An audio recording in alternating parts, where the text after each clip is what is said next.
Yo, what's up guys? It's me again, Ing Tyler Tattoo and X Tyler Vlog syempre. At ito nga guys, ang ating tattoo session ngayon ay Polynesian tattoo. At itong ating client guys ay matagal na nag-schedule sa akin at ngayon lang natuloy ang aming tattoo session. Itong aking client guys ay taga Maagay Uno at nag-walk-in nga pala siya dito sa aking tattoo shop.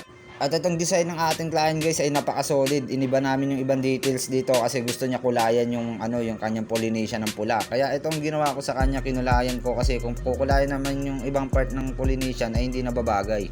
At syempre bago ang lahat guys, sa mga hindi pa naka-follow, like at share at subscribe dyan sa akin, please paki-follow at subscribe naman ako sa aking YouTube channel, X Tyler Vlogs, at sa aking TikTok account at syempre sa aking Facebook page. At ito na nga guys, tapos na nga ang ating tattoo session ngayon at napaka-solid ng kanyang design. Tignan nyo naman, napakagwapo ng ating client ngayon. At syempre bago ang lahat guys, sa mga gusto magpatattoo dyan pala, mag-inquire lang ay sa akin. I-PM nyo lang po ako sa akin main account.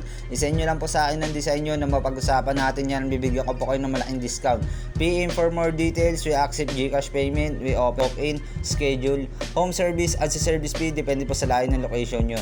Kaya ano pa inaantay nyo mga idol, open na open po ang tattoo shop ko sa inyo. Kahit anong oras po, kahit anytime po, pwede po ako. Yun lang guys, shout out, peace out, X Tyler. Woo!